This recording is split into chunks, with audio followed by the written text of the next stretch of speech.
Fala pessoal, sejam bem-vindos ao primeiro episódio do podcast da HackerSec, o HackerCast. Para quem não me conhece, o meu nome é André Martinez, eu sou o fundador e CEO da HackerSec.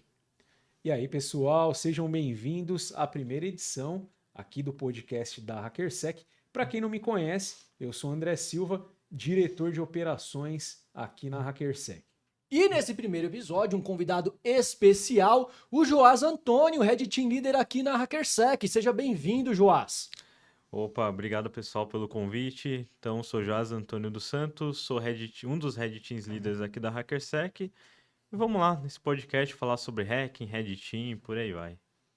É isso aí, então vamos começar, Joás, aqui perguntando um pouco da sua trajetória. Como foi a sua trajetória aí? O que despertou seu interesse pela área de hacking e cibersegurança? Nem existia cibersegurança lá na época, né? A área hacker aí, o que despertou boa. seu interesse? Bom, cara, é uma história muito longa, mas vou resumir aqui para não ficar maçante. Então, comecei nesse mundo de tecnologia bem novo. Então, eu tinha ali uns 7 anos de idade. Então, particularmente, eu lembro muito bem, né? Eu tinha um primo que ele tinha uns computadores, então eu ia lá, mexia na casa dele, ia mexer nos computadores. Eu era Quantos anos você tinha? tinha 7 anos. 7 anos. Então ele tinha um computador, aí eu lembro que ele jogava bastante, jogava alguns jogos de navegador. Era a época também que Naruto tava muito em alta, né? Então, aí eu tinha uma prima que gostava de Naruto também. Aí é onde tinha lá as comunidades de Orkut, etc. E eu gostava, né, de ficar olhando eles mexendo. Até o momento que, falei, vamos criar um Orkut aí, vamos... E aí foi onde eu comecei ali, mexer em computadores, né? Nessa época a internet não era discada, né? Já era internet. Já era internet banda larga. Já era Então banda era larga. aquela 1 mega lá da Vivo. Quantos anos você tem hoje, Joás? Hoje eu tenho 20, vou fazer 23 anos. 23, tava com 23 7 anos nessa época aí. Tava com 7 anos nessa época. E aí foi particularmente aí foi onde eu comecei a ter um interesse com tecnologia. E aí, nessa mesma época, o meu pai, ele como foi na Super Mega Casas Bahias, para quem mora em São Paulo deve lembrar dessa Casas Bahia gigantesca. Lembro até hoje, um dia de chuva, a gente foi lá comprar um computador, um Positivo. Então pegamos o computador ali, fomos para casa e tudo mais. E aí, O bom dessa época, Joás, ninguém ia te vender o computador como computador gamer, né? exatamente, Não tinha ainda, né? O positivo gamer. era o diferencial era vir impressora. É. Vindo impressora era o diferencial da máquina. E aí a gente foi comprado esse computador. E aí, era muito. A gente já tinha um computador antes, que o meu cunhado já tinha dado pro meu irmão. Mas eu não tinha, a gente não tinha internet, a gente não tinha nenhum internet, nada do tipo. Então, o máximo que a gente fazia lá era jogar campo minado, coisas nesse sentido, ou mexer em Word para criar trabalho, documentos ali e etc. E aí foi nesse meio período, a gente teve aí a compra do computador, eu ficava sempre olhando meus primos mexendo, tinha uns primos meus que já tinham feito curso de informática, então eu já ficava olhando ali eles mexendo no computador, pegando as formas de digitação e etc. E aí eu comecei a me encantar por esse mundo. E aí tive contatos com alguns livros de informática, de computação, de hardware, de software, fui entendendo um pouco esse mundo. Tive contatos com algumas questões de programação também ali, eu lembro que tinha um livro de Pascal, né, linguagem de Pascal, então para quem já é das antigas aí vai lembrar muito bem dessa linguagem.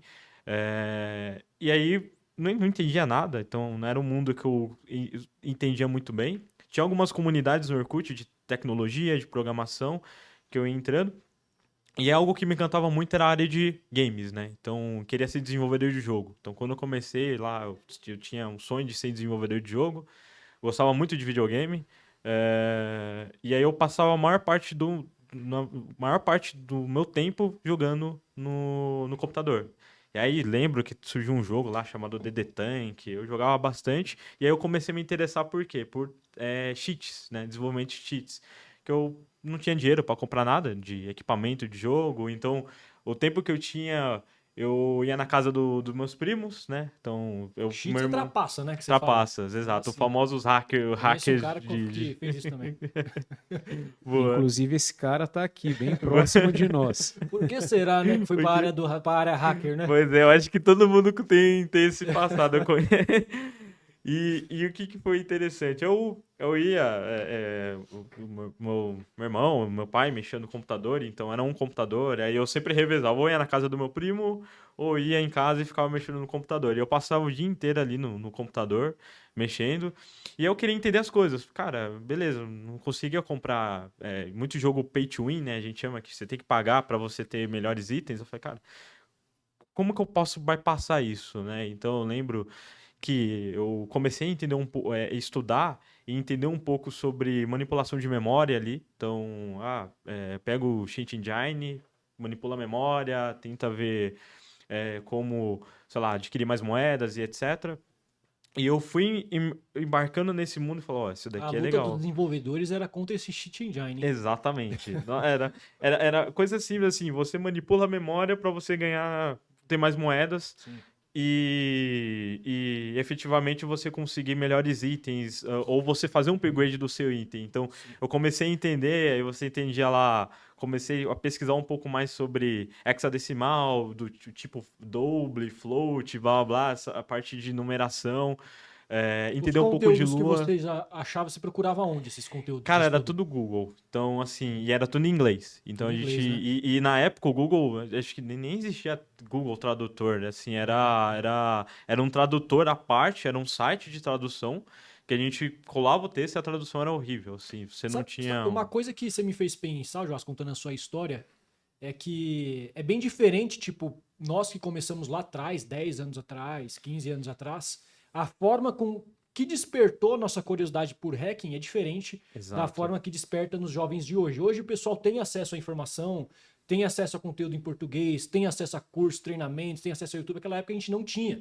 Não. Então quem teve esse despertar por essa área naquela época realmente é porque estava ali Não. para trabalhar nessa área, né? E gostava, né? Você tinha tem que que gostar. gostar de tecnologia porque, assim, não era fácil você encontrar. Imagine, você começa numa área que você não tem muito conteúdo em português, só tem conteúdo em inglês e muitas das vezes você não tem uma direção ou algo para te ajudar. Hoje a gente tem um vasto conteúdo, você tem hoje pessoas que criam conteúdos em redes sociais, mostra o guia, ó, esse é o passo a passo para você entrar na área. Na época não existia isso. Na 30 época, segundos hoje você hoje- consegue saber o que hoje demorava dias. você antes. entra ali no chat GPT e escreve, o que eu tenho que estudar para ser um profissional de segurança? Ele te fala, isso daqui. Sim. Agora antes não. Antes você tinha todo esse problema, esse problema de você encontrar conteúdos que sejam conteúdos que vão agregar alguma coisa e que sejam explicativos. Ou seja, que tenha ali o passo a passo detalhado. Antes não, era só era bem direto ao ponto, né? Os pesquisadores escreviam de técnico para técnico. E então eu fui percorrendo esse mundo, fui Quando que gostando. você teve seu primeiro trabalho na área? Meu primeiro trabalho na área foi quando eu tinha 16 anos. Meu primeiro trabalho Que foi referente ao quê? foi pentest. Tem Né? teste já. Falando em tecnologia, eu comecei formatando computadores já nos meus 12 anos, já formatava os computadores para ganhar grana, Sim. para comprar curso, certificação, livro. Então comprei o Manual Hacker completo lá 2008, Universidade Caramba, Hacker, esses esses daí, livros esses eu Aí são antigos. esses Até da sua época, hein, André? Se ele conhecia, porque... Não, na minha época você precisava de disquete para formatar o computador. pena do pessoal Vários do suporte, hein? disquetes, vários disquetes. Não, ali. Aí depois que eu aprendi a fórmula da formatação, um pendrivezinho lá, que tinha um monte de ferramenta que você colocava, aí ficou muito mais fácil formatar. Mas antigamente era. Eu não vivi essa época, mas a galera que conta as histórias fala que sofria mesmo. E nesse seu primeiro trabalho, o Joás, você falou que foi um pentest, né? Exato. Claro, depois de você ter já atuado na área de TI, Sim. como você mencionou. Como que foi esse seu primeiro trabalho, né? Assim, como que você conseguiu conduzir ele por ser um primeiro trabalho em cibersegurança, né? Por ser um trabalho já de pentest, como que foi? Conta um pouco mais dessa Boa, experiência. perfeito. O meu primeiro trabalho foi um pentest em WordPress. Então, naquela época era muito comum você ter CMS, a galera usar Joom na WordPress para subsite. Então eu gostava muito de pentest web, então minha vida eu ficava mostrando pra galera, ó,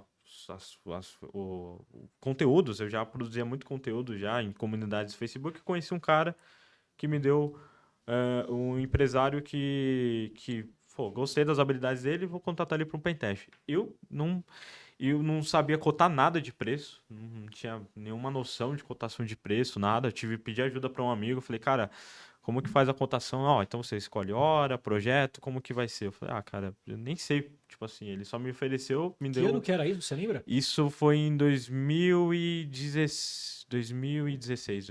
Normal, já. 2016. Tem empresa hoje que 2016. nem hoje sabe cotar pentest. Joga Então. lá 2.000, 5.000 nos dias de hoje, hein? Exato, não Então vou, tá tranquilo. não vou discordar.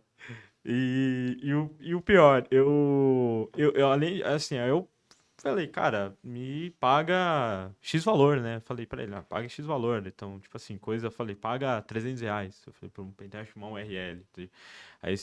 E aí eu fiz o pentest, Você ele já tinha gostou. algum curso? Já tinha alguma Já certificação tinha, extra? tinha curso, já tinha certificações, fiz cursos de alguns brasileiros aqui do Você tinha do quantos meio. anos aí?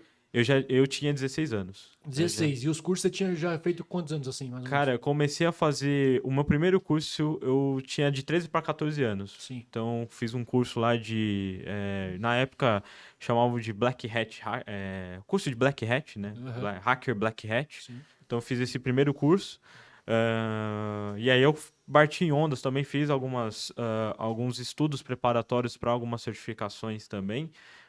Que eu tinha idade para tirar, então certificações de Linux, certificações de hacker ético, e nessa época muito se falava de hacker ético, hacking, e aí eu fui fazendo alguns cursos, e aí eu já tinha uma bagagem muito forte com web, por alguns outros rolês aleatórios que eu participava em Que ano que era? comunidades, que eu comecei... Não, que você fez esse projeto.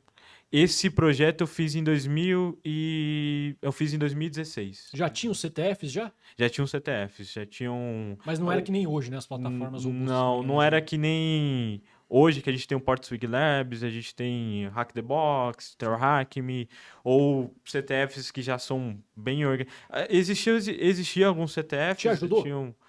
A experiência de CTF ou você acha que... Me ajudou bastante em algumas áreas em específicos, principalmente engenharia reversa, exploração de binário, análise de malware, me ajudou bastante. Então, foi o que me ajudou nesse processo. Não tinha muito essa coisa de máquina. Vamos explorar a máquina, vamos onar a máquina aqui. Não, era tudo challenges ali, web, forense, cripto e etc. E aí eu praticava em CTFs, tinha um grupo também que fazia, uns amigos mesmos, que a gente se reunia para fazer algum CTF ou outro, mas não era um time, não é nada do tipo. E aí foi onde eu fiz o meu primeiro projeto, né? Foi tranquilo? Foi tranquilo, eu não era muito bom em escrita de relatório, então... Já tive era Kali muita- Linux ou era Backtrack ainda? Era Kali Linux. Já era né? Kali, Mas já. quando eu comecei a estudar, era Backtrack. Então comecei com um Backtrack ponto R5. aqui, né? Tem um ponto aqui. 2016 tinha saído aquela versão do Kali Linux Sana, né? Que era... Eu acho que foi a versão que dava menos problema ali de funcionamento para você virtualizar. Era Sim. uma versão bem redonda, né? Essa daí, o pessoal gostava bastante dessa versão do Kali Linux. Até a versão de 2015, a galera também... Essa versão, acho que 2015, 2016, que a galera gostava, até que é mostrado na série Mr. Robot, né? Aquela versão. Até o final, o último episódio... É aquela versão daquele Kali. Aí depois veio, acho que em 2016 eles começaram a formular, veio com a interface Gnome, mais padrão, que a gente conhece de vários prints por aí, se você buscar Kali Linux, até chegar hoje com essa versão mais nova. Mas naquela época a única coisa que eu tinha dificuldade era fazer relatório, só essa parte de soft skill minha era horrível, então eu não apresentava. E aí o cara gostou muito do meu trabalho e falou, não vou te pagar só isso não, vou te pagar aqui um valor a mais e eu quero você trabalhando em outros projetos. Uma pergunta, Joás. Esse seu pentest foi um pentest ou foi uma ferramenta automatizada que rodou? Não foi nada de dar... Explica pro pessoal a diferença. Tem pessoal Boa. que... Tem empresas que não sabem, tem profissionais que estão entrando na área e não sabem, né? Perfeito, né? A galera fala, eu acho até engraçado, a galera fala, você vai rodar um pentest, vai rodar um pentest automatizado? Eu falei, não, cara, um pentest não é automatizado, o scanner é, né? Você dá o nome, scanner. Pentest, ele é a prática de você hackear mesmo, é você buscar por vulnerabilidades. A gente usa ferramentas, então não vou falar pra você, eu não usei o WPS Scan, eu usei, mas ali foi só uma parte para a gente fazer um 20%, recon. né? 20%. Fazer um recon, enumerar plugins, temas, encontrar alguma vulnerabilidade. Encontrou, agora você vai explorar. E se você não encontrava, você criava. Então, assim, tinha muita coisa que você não tinha. Tinha um plugin lá. Legal. Então, explora. Tenta criar, achar uma vulnerabilidade, achar uma CVE, alguma coisa desse tipo. E isso que é a essência do pentest, né? As vulnerabilidades surgem por conta do pentest. A gente teve toda essa história de segurança com as criações, o surgimento dessas vulnerabilidades foi justamente por pentest.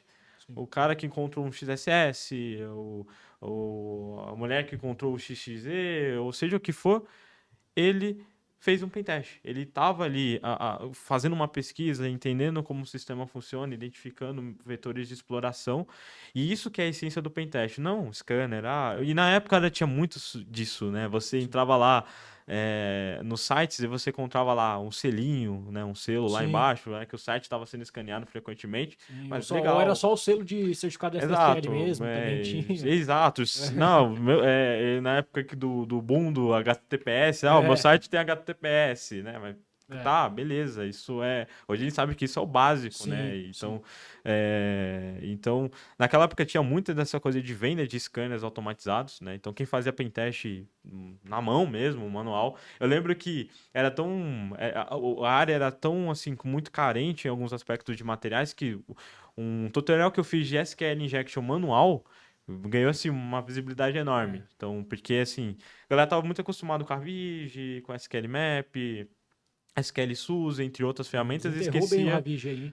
Então, Em relação em relação a esse ponto de ferramenta, aquela época tinha algumas ferramentas assim, já tinha algumas ferramentas principalmente para testes web, porém você tinha vários processos mais manuais de configuração dentro do seu Exato. ambiente interno também. É verdade. Então, hoje a galera consegue pegar vários ambientes ou até algumas máquinas já prontas para emular ali dentro do seu ambiente ou virtualizar ela no seu No virtualizador. máximo dá um update, né? Isso, e já dá Isso. início no teste. Naquela época não, você tinha que arrumar repositório, você tinha que baixar várias libs, dependendo Sim. alguma ferramenta que você ia tentar desenvolver.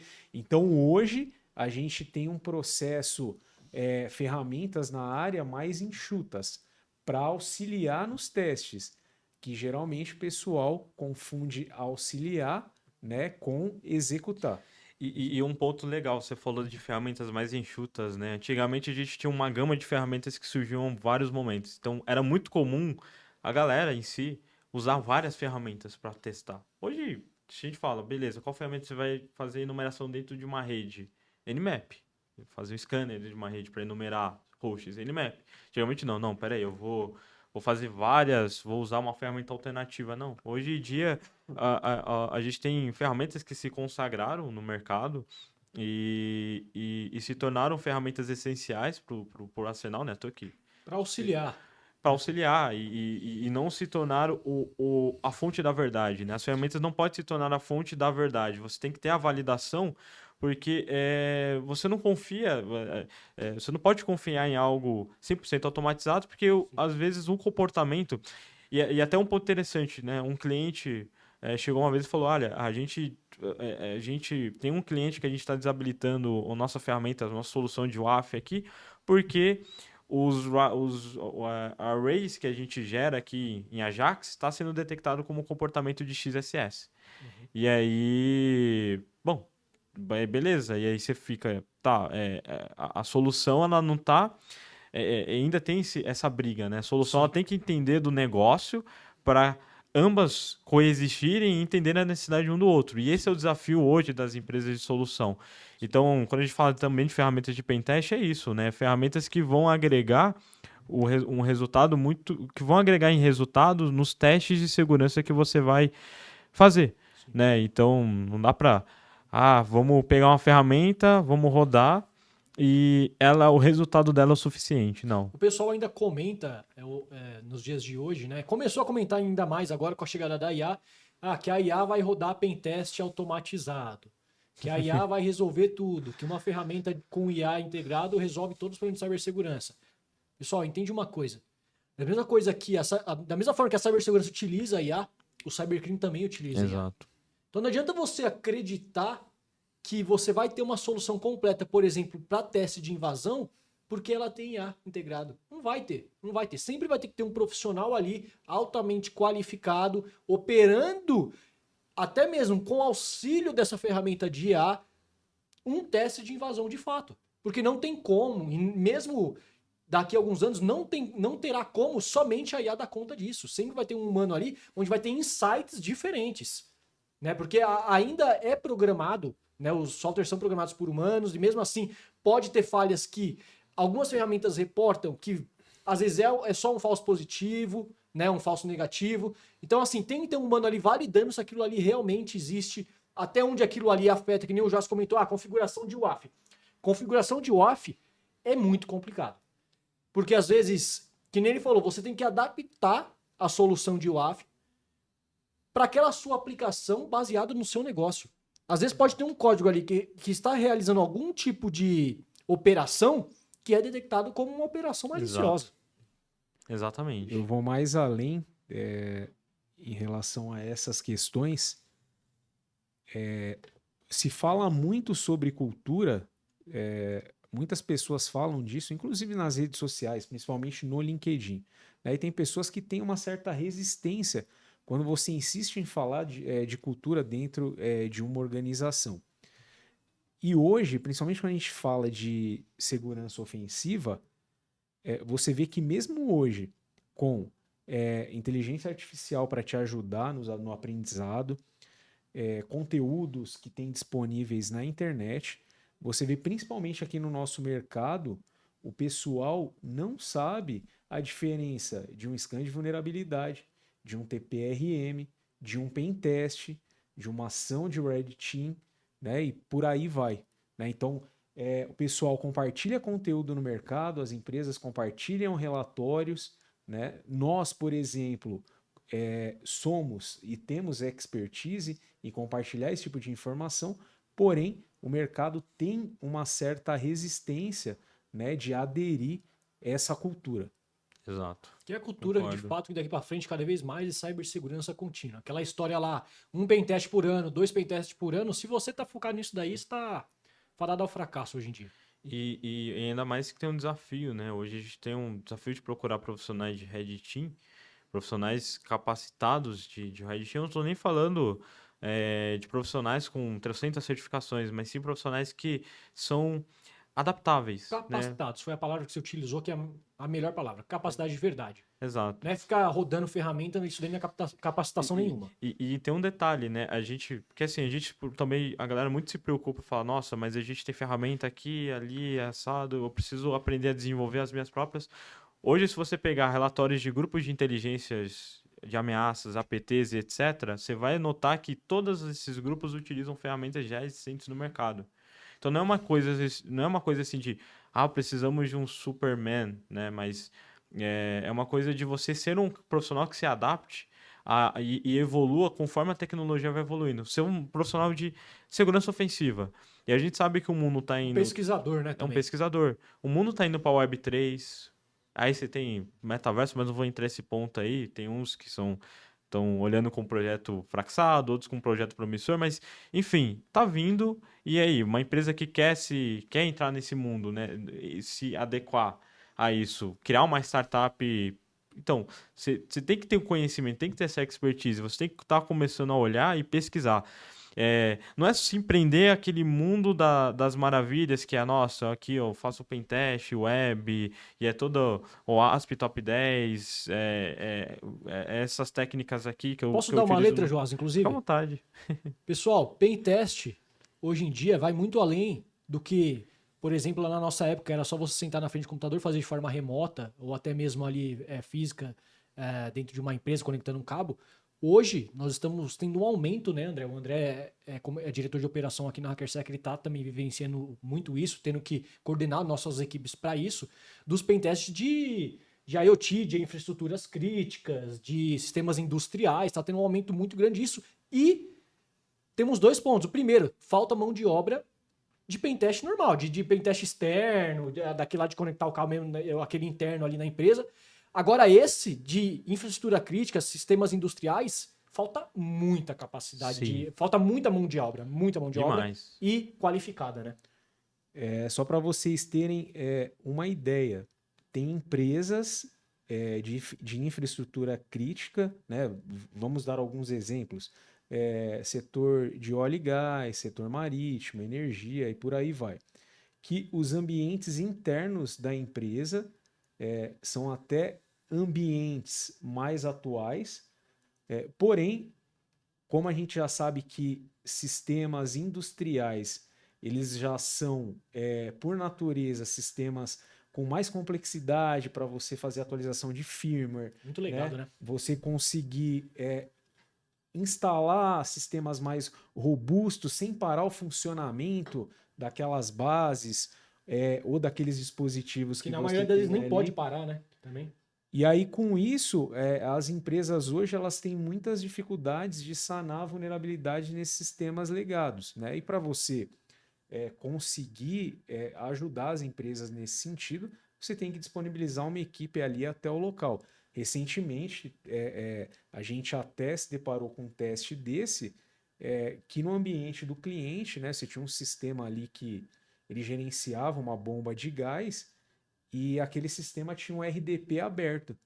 Então, você utilizando o Shodan, você conseguia identificar esse RDP. Aí, vamos imaginar o risco, né?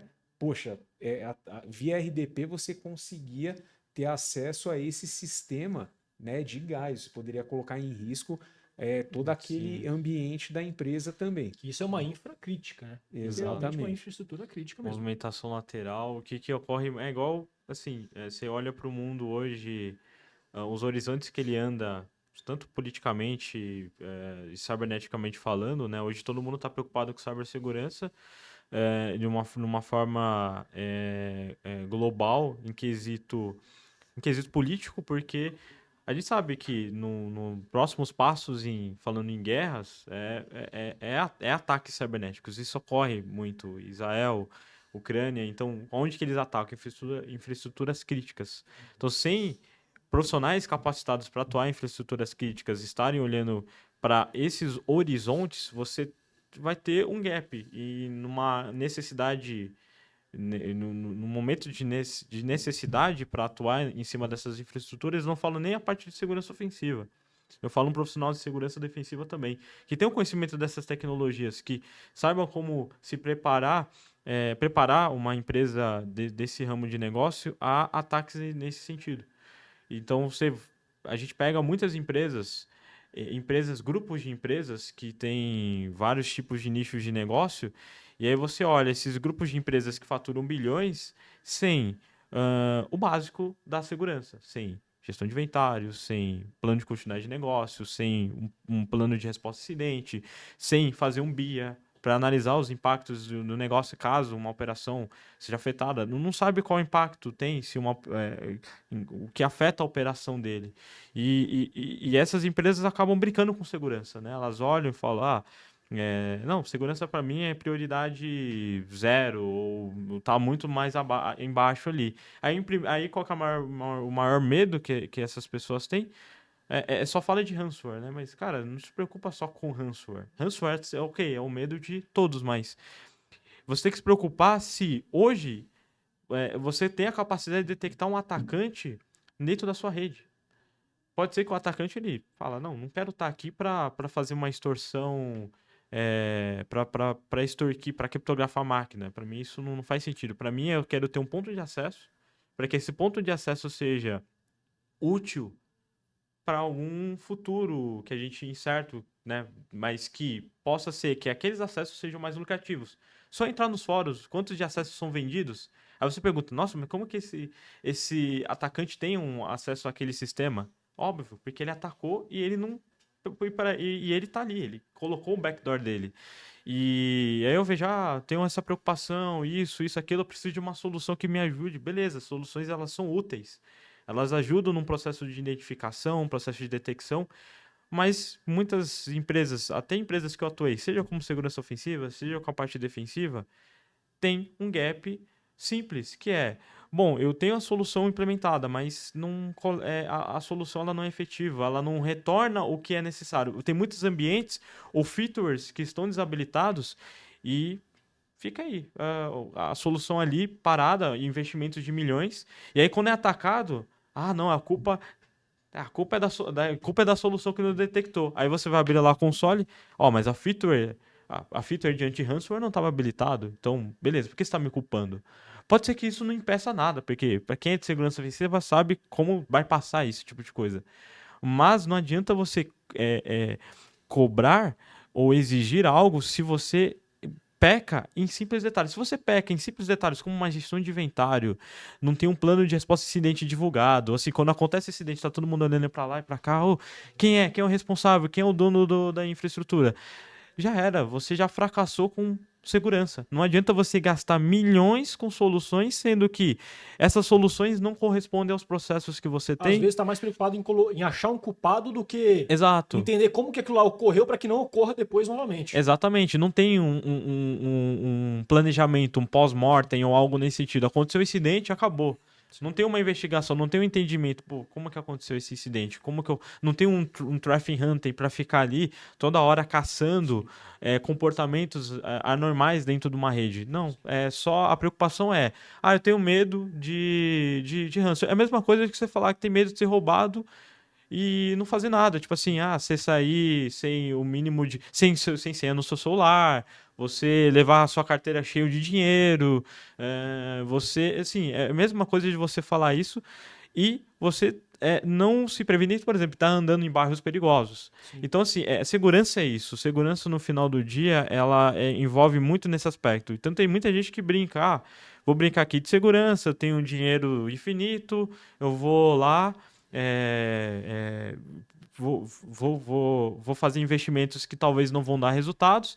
E aí eu deixo o alerta. Pessoas assim que brincam com o dinheiro da empresa, mas é dinheiro da empresa, mas que brincam com o dinheiro da empresa com segurança, já se torna um insider. Para mim é um insider. Porque quando precisar de verdade, não vai ter o apoio da alta gestão. Exato, não vai ter o apoio da alta gestão. E para mim esse é um insider o que auto se sabota. Ele tá sabotando a empresa Exato. Dele, não muitas vezes por má intenções, mas porque tem uma mentalidade de assim, eu tenho um cargo elevado aqui na empresa, então vou usar isso para fazer o que eu quiser. Sim. Então eu vou brincar com segurança, vou colocar lá que eu sou o especialista Master Blaster de segurança da informação e sair brincando de segurança aqui com todo mundo. E aí, uma coisa, Joás, que nós aqui, né, no dia a dia, porque eu sempre falo e vocês sabem disso,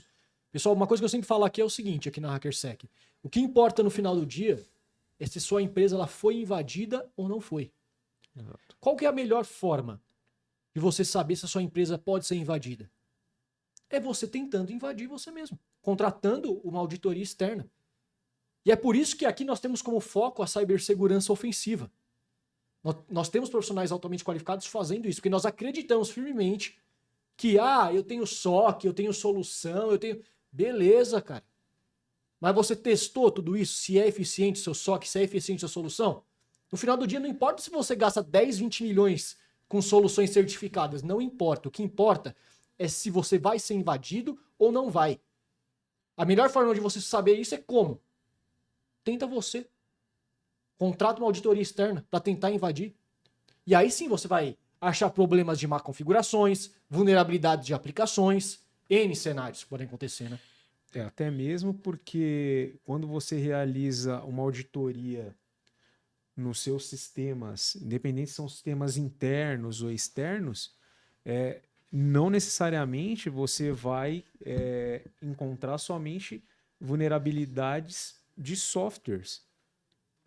Você muitas vezes você vai encontrar erros de configuração ou até mesmo em relação às soluções que o Joás ele estava citando aqui. Muitas vezes a solução é boa, porém aquela implementação de detecção que deveria estar configurada nela não está configurada e às vezes o time da empresa nem sabe como configurar. Nem sabe que existe. E muitas vezes na auditoria, além das vulnerabilidades comuns, você vai conseguir identificar esse tipo de falha de configuração e trazer esse insight para o cliente. E tem um detalhe muito importante. Quando a galera vai contratar alguma solução, alguma coisa do tipo, eles não se preocupam em fazer uma análise da solução.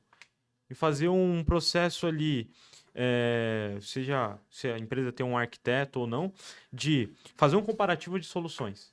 Então, eu quero ver qual que atende a minha necessidade. Então você analisa, você faz um estudo. E não, vou colocar essa, porque eu vi uma palestra, eu vi que lá ela é top one Gartner e não sei o quê, mas pera, ela vai ser útil pro seu negócio?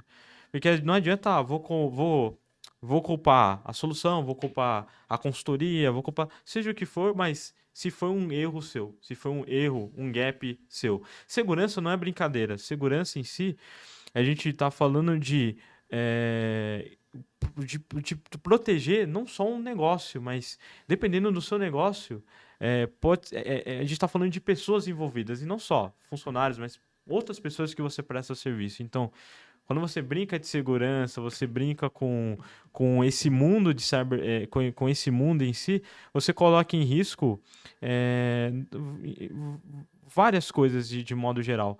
Então, cibersegurança em si, ela não é algo para que você pode estar negligenciando, que você pode estar experimentando, né? Aquela coisa de trial. Vamos fazer trial aqui, ali. Não. Você tem que ser assertivo. Segurança no SRM, né? Para fazer trial. Exato. Eu já vi, assim, empresas que... eu já trabalhei em empresas com maturidades boas, com maturidades menos... muito baixas. Mas um erro sempre comum é que a empresa negligencia muitas das vezes o processo, às vezes aquela coisa, né? Vamos bypassar o processo. Então, eu quero aquela solução porque eu quero. Então, vamos bypassar. Coloca ela ali no meio da papelada e faz o approve ali sem a validação. E aí, quando chega no vamos ver, acontece alguma coisa. Então, não é bem assim. Aí vem quando aprova a solução, eu que aprovei. Quando dá o problema, não, é todo mundo. Não, mas é o time, Pô, mas cadê o time no momento de adquirir aquela solução de traçar, não só a solução, de traçar aquela estratégia, de traçar aquela... de ir por esse caminho. Não tava ali. Ô Joás, inclusive você falando de time aí. Quando foi que realmente você falou, não, eu vou seguir pelo caminho de ser de participar ali do time de Red Team mesmo? Quando você tomou essa decisão? Não quero ir para forense, não quero ir para nenhuma outra área, eu quero ir para Red Team. Olha, eu acho que Red Team, desde sempre eu gostei de segurança ofensiva, sempre gostei de hackear, mas o que me determinou para seguir como uma carreira foi ali, meus 18 anos. Então, assim, primeiro, eu sempre quis procurar um trabalho como Red Team, mas sempre foi difícil, porque aqui no mesmo em Brasil mesmo é difícil você encontrar vagas específicas de Red Team. Ou você faz Red Team e várias outras coisas, então era isso que eu fazia, GRC, blá blá blá, DevSecOps. Mas eu sempre gostei da área de Red Team, sempre tracei minha carreira para Red Team. Então sempre fui por esse horizonte. E até hoje tô nesse horizonte, tô escrevendo livros e afins, né? E hoje, o Joás, a gente falou muito do lado das empresas, né? Parte ali da postura de segurança das empresas. Mas hoje as empresas, quando elas contratam um time de Red Team para validar ali as soluções, né? Elas querem resultados mais assertivos, mais precisos, né? E hoje, assim, na sua experiência, por coordenar times, equipes, como que você vê hoje essa demanda no mercado, né? E o que os profissionais precisam melhorar? Como que você enxerga isso? Ótimo, Você como Red Team Leader. ótimo. É, Hoje a gente tem uma carência muito enorme de profissionais bons, isso é fato, né? E quando eu falo novamente de profissionais bons, é profissionais que atendam às skills, as diversas skills que a empresa pede. Só que é, é, hoje a gente tem um fator muito importante no mundo de Red Team, que a maioria das empresas não fazem Red Team de verdade. Então, o Red Team ele só se torna um conceito. Um veículo de venda. Um veículo de venda. Ah, então aqui eu tenho um Red Team, mas o Red Team ele só faz pentest. Não que não seja uma atividade do Red Team, mas existe uma gama de coisas, né?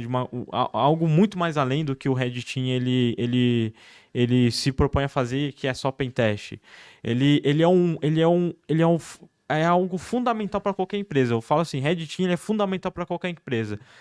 Por quê? Ele está ali para olhar para sua empresa, olhar para os riscos do seu negócio e tentar fazer esses riscos se tornarem ah, algo verídico, né? Ele torna hipóteses. O Red Team ele tem um papel de tornar algo que é hipotético em fato. Então, eu sei que eu tenho um risco de ser atacado. Como que eu sei disso? O Red Team está lá para fazer. E o que falta? Eu não posso traçar umas skills aqui. Eu acho que traçar skills hoje em dia, em como o mercado tá, falar, estuda fundamentos de rede, não. Você não vai Mas, usar. ô Joás, assim, hoje, você é Red Team Leader aqui na HackerSec. Você operando os seus times. Aonde que você falaria pro pessoal estudar um pouco mais, Ótimo. que facilitaria você como Red Team Leader apoiar eles? E Perfeito. trazendo insights para pessoas também Que querem entrar para essa área de Red que Team, estão né? entrando Excelente. para a área, para o mercado. Então, assim, você dá uma experiência prática, eu acho que vai ser a melhor coisa, né? Exato. O que eu poderia falar? Cara, estuda. Vai na mão na massa mesmo. Estuda pentest web, estuda infraestrutura, mas estuda conforme a necessidade, né? Eu digo que assim, é meio difícil porque eu falo, cara, tem um pensamento autodidata. Se você tem uma base, quando eu falo uma base de segurança ofensiva, se você já entende como que é um processo, como que funciona um pentest, como que faz uma execução de um pentest, é isso que eu falo. Aprenda a fazer a execução de um pentest. Como que é a execução de um pentest web, como que é a execução de um pentest infraestrutura, e seja autodidata. Seja autodidata para você ir atrás do conhecimento, não espera. Tá, eu não sei fazer. Surgiu uma demanda de pentest mobile. Eu mesmo falo, não gosto de mobile. Eu até falo para um amigo meu, eu falo, cara, eu não gosto de mobile, é uma coisa minha, mas eu faço. Se tiver necessidade, eu faço. E eu vou fazer, eu vou tentar dar o meu melhor de si. Então, eu vou tentar, vou pesquisar, vou atrás de técnicas, vou atrás desse conhecimento, vou entender como funciona e vou tentar exexecutar. O que você tá falando não é só pro pessoal ficar com aquela mentalidade, vou ficar só em pentest web. Não, né? exato. Eu falo, embarque em adaptar. todas as ondas, se adapta e não espera o conhecimento vir até você. Eu posso falar pra você, isso tudo tem de fundamentos de rede. Não, hoje o que a gente busca é profissionais que sabem executar. Você sabe executar? Sei executar, me mostra que você sabe. Então, chego numa entrevista e pergunto, qual que é a sua metodologia para testar uma aplicação web? Aí eu te dou um cenário, um e-commerce, como que você testaria? Por onde você olharia? Eu olharia por esse lado. Uma API, eu faria isso. Um APK Android, é isso. iOS, isso. Porque no final do dia é isso que a gente procura. É profissionais que saibam executar, que tenham a capacidade de ser autodidata, que está sempre e que tem o interesse de se desenvolver. Não espera o conhecimento cair no próprio colo, falar, me dá aquela ferramenta milagrosa que vai me facilitar. Não. Se você não encontra, você cria. Isso que é o legal do Red Team. Se você tem uma dificuldade, você tem algo que você não está conseguindo, você cria. Então, Joás, em resumo, é isso. E hoje, assim, como que você gerencia, né, suas equipes no dia a dia, né? Como que você coordena o pessoal? Perfeito. hoje, o dia a dia, basicamente, do Red Team Leader é garantir que as execuções, principalmente aqui no meu dia a dia, é garantir que as execuções estejam ocorrendo de uma forma devida, de tudo ok, se não tem nenhum impedimento, né? A gente tem que ser também a pessoa que elimina esses impedimentos. Se é impedimento técnico, de conhecimento, poxa, eu não tô travado aqui, ou me ajuda aqui, onde que talvez vou para uma direção. Ah, você já testou isso, aquilo? Ah, dá uma olhada nessa documentação, dá uma olhada nisso daqui. A gente ajudar a suprir essa necessidade técnica, ajudar nos impedimentos também, tá ali com o gerente de projetos para tá ajudando nos impedimentos que, poxa, preciso de uma credencial de VPN, então peraí. O que você precisa que eu vou falar ali com o PMO e ele vai lá perguntar, vai solicitar isso. Então, eu sei esse braço entre eu até falo, a gente tem um time de hackers, né? Que eles são estão ali, eles o cara de segurança ofensiva ele tá vivendo no mundo dele, né? A pessoa que trabalha com segurança ofensiva em si tá vivendo no mundo dele. Então, alguns têm boas soft skills, outros não têm. Então, eu como Red Team Leader tenho que ter essas boas soft skills, né?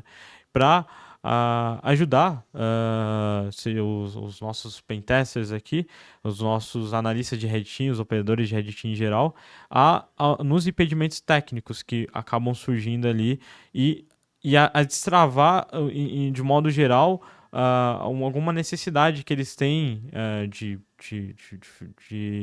atividades ali dentro de uma empresa e a gente tem que garantir que eles evoluam também. Então, o papel de um líder de Red Team é garantir... É liderar, né? É liderar e é definir processos. Então, cara, tá errado esse processo aqui. Vamos lá, a gente senta... a gente senta em time, vê onde melhorar esse processo, vê onde a gente consegue atacar e direcionar esforços de forma correta. Então, não gasta esforços com isso, vamos focar nisso daqui que eu acho que é mais valioso. Então, o papel de um líder é esse, ajudar na estruturação dos processos, ajudar na governança em geral do Red Team. Uma coisa que você falou que é importante, Joás, que eu vejo muito hoje, tá em projetos aqui da HackerSec, quando o André senta para conversar aqui na reunião de diretoria, é a ponte que você e os outros Red Team Leaders fazem entre vocês, o time técnico de vocês e o Account Manager. Exato. Isso é um puta diferencial hoje para qualquer Red Team Leader. É você conseguir falar tecnicamente com o seu time técnico, liderando esse time, e traduzir isso no momento certo para o Account Manager levar até o cliente. Exato. Um outro ponto também, para destacar, né, ajudar também, talvez hoje você foi colocado em alguma empresa como um líder de algum time técnico. O líder também ele tem o papel de trazer a mentalidade pro time dele, principalmente quando a gente fala de Red Team, porque geralmente o pentest ele sempre se limita ali a um escopo, a uma estrutura processual, né? E no exercício de Red Team você tem mais um alinhamento de expectativas do que o cliente espera, mas você não se limita a um escopo, né? Então hoje no mercado a gente vê que o mercado hoje todo mundo fala de pentest, de Red Team, porém ainda existe um conflito em relação à diferença Exato. Dos dois tipos de exercícios, né, de mentalidade. Exatamente. E falando, e assim, quando a gente fala de líderes, né, de liderança, de Red Team em geral, é importante a gente entender.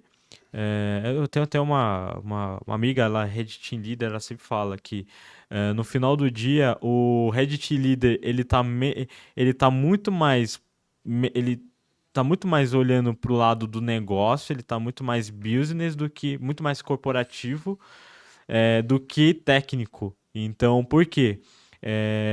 No final do dia a gente tem que garantir que e a gente é um papel, a gente é um porta-voz, né, de determinar quais lutas a gente vai travar.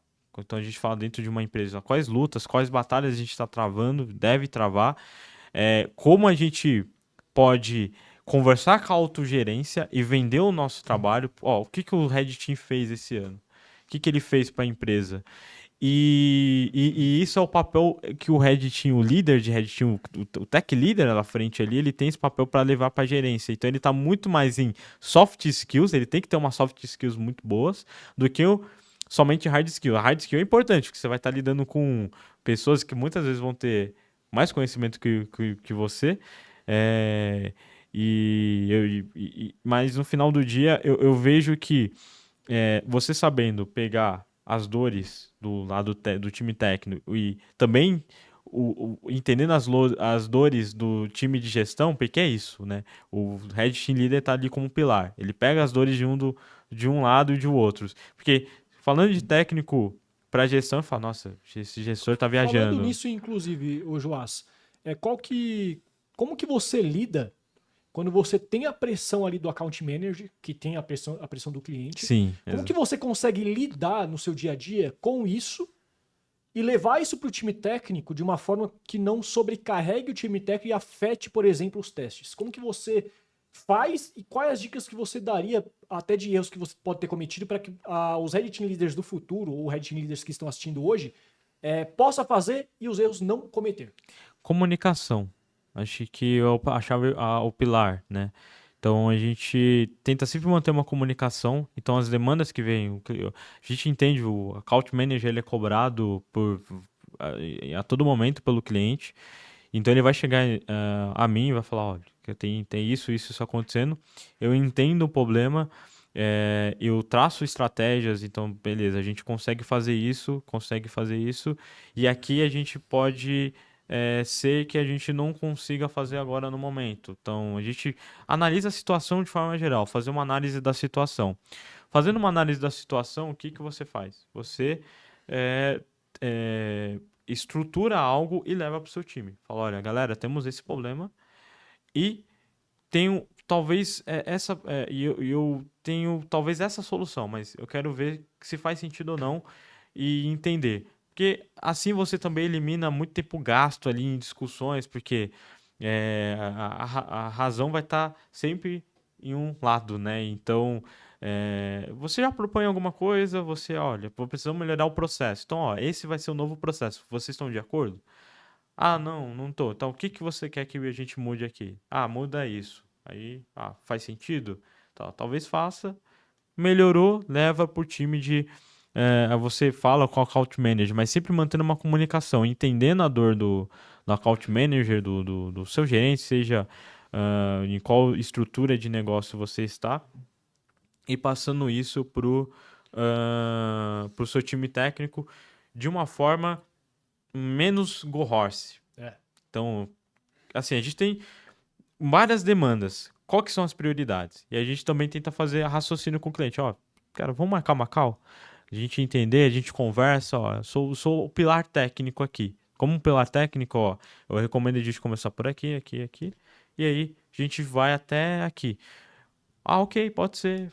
Ou não, prefiro desse jeito aqui. A gente sempre entender com o cliente e tá sempre com sendo esse apoio. Porque aí no final do dia você vai ter menos problemas, e eu já cometi vários erros, assim, seja com comunicação, seja famosos telefones sem fios. Então, assim, melhor pegar uma agenda, vamos conversar. Qual que é o problema? Qual que é o ponto?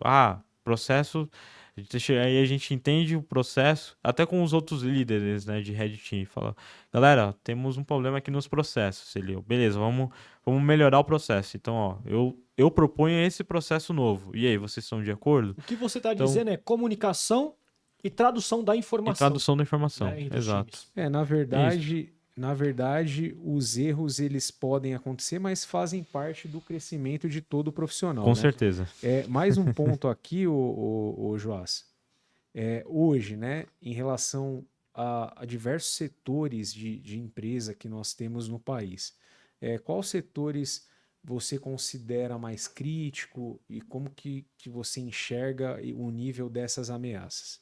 Eu coloco saúde, depois eu venho as de infraestrutura críticas, elétricas, empresas do ramo hidrelétricas em geral, óleo e gás, as empresas de agronegócio. Então, essas são as principais e, claro, aqui falando Brasil, em geral, que tem um grande agronegócio, tem muitas empresas com infraestrutura crítica, e também a gente tem o nosso sistema único de saúde aqui, então a gente tem que estar olhando para esses sistemas, para esses nichos de negócio, para essas áreas de negócio, porque no final do dia, um grupo de cybercriminosos, eles vão focar em atacar infraestruturas críticas, e quando a gente também fala de nação, Estado, é isso que eles vão atacar. Então, se a gente não olha para a segurança, não se preocupa com segurança nesse aspecto, o restante é afetado. A gente fala de cadeia de suprimento. Então,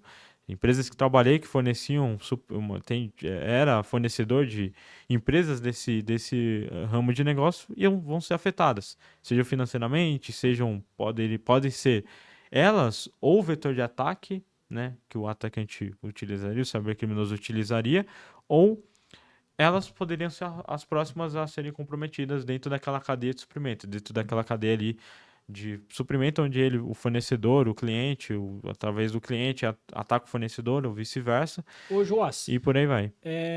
uma outra pergunta também, baseado nesses setores críticos que você está considerando, né, que são os principais alvos. Existe algum tipo de ataque, alguma técnica que você vê que o cybercrime está utilizando mais e está dando muito certo nos dias de hoje, que você diria que seja uma tendência de técnica ou ataque?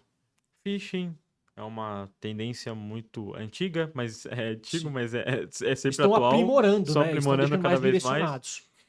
Exato, com spear phishing, com LLM, com IA, que você pode fazer uma campanha de phishing rapidamente. Até deepfake, né? Deepfake. Outra coisa também. Ransomware está entre um desses ataques especificamente, mas algo que é muito comum, assim, quando a gente fala de grupos, é exfiltração. Então, olha aonde você pode ser exfiltrado, né? Então, poxa, eu tenho aqui repositórios no Git, eu tenho o meu Drive na nuvem, eu tenho um file server aqui, on-premise. Então, quais são os pontos de exfiltração que pode existir dentro da minha empresa? O atacante, ele busca dados, é isso. O foco dele é dados. Então, a gente vê um monte de vazamentos cada dia mais. Parece até no boletim SEC, a gente vê cada vazamento sendo publicado. Então, hoje os grupos em si do cybercrime estão focando em algumas técnicas mais específicas, spear phishing, atacar pessoas. Então, pessoas são um pilar ali que os cybercriminosos têm direcionado seus ataques. Então, fica um pouco... Até subornar para até conseguir subornar, insiders, né? exatamente, o insider aí. Então, assim, aos poucos você tem um grupo de cybercriminosos que usam técnicas que não diferem do que a gente utilizaria, né? Então, nossa, aquele grupo cybercriminoso usou uma técnica totalmente sofisticada. Não, tem grupos que surgem que nem tem conhecimento, assim, não são pessoas boas tecnicamente, eles só são motivados, né? Motivação, a gente fala de dinheiro em si. E eles realizam ataques, eles procuram vulnerabilidades, brechas, mas hoje, falando em forma geral, phishing, ransomware, cadeia de suprimento também é algo... e aí, quando a gente fala de cadeia de suprimentos, a gente tem aquela coisa, né? Muitas empresas vendendo e trabalhando com soluções de TPRM para avaliar terceiros, avaliar a maturidade dos terceiros, para determinar, não para determinar se é uma empresa segura, mas para determinar se vale fechar um negócio ou não, né? Então, isso acaba sendo um determinante de forma geral. Então, hoje você tem inúmeros tipos de ataques ocorrendo em várias esferas, com vários modos operantes específicos, mas Só vai o aumentar, né, principal Joás? Cada só vez vai mais. aumentar. Agora é só a ponta Exato. do iceberg que está acontecendo de fato. E nós estávamos falando de ataques a nível Brasil. Para quem não sabe, nesses últimos 3 meses, nós tivemos 27 empresas brasileiras que foram vítimas só de ataques de ransomware. O que foi divulgado só. Que foi Exato. divulgado. Verdade, foi divulgado. É empresa pra caramba. Bom, pessoal, então espero que vocês tenham curtido esse primeiro episódio do HackerCast, o podcast oficial da HackerSec. Foi uma grande inauguração. Gostaria de agradecer a presença do Joás. Joás, então muito obrigado aí Eu por que estar com a agradeço. gente aqui hoje. Espero que vocês tenham aí aproveitado todos os conteúdos aqui que nós trouxemos para essa mesa, os insights importantíssimos também, né? Que de fato o foco desse podcast aqui sempre vai ser trazer o dia a dia de profissionais que atuam de verdade no mercado de cibersegurança. Bom, pessoal, da minha parte eu agradeço aí a presença de vocês. Espero vocês aí também no próximo episódio, né, André? Pessoal, fiquem ligados, próximo episódio nós teremos aí mais um convidado especial. Muito obrigado, galera. Até o próximo episódio.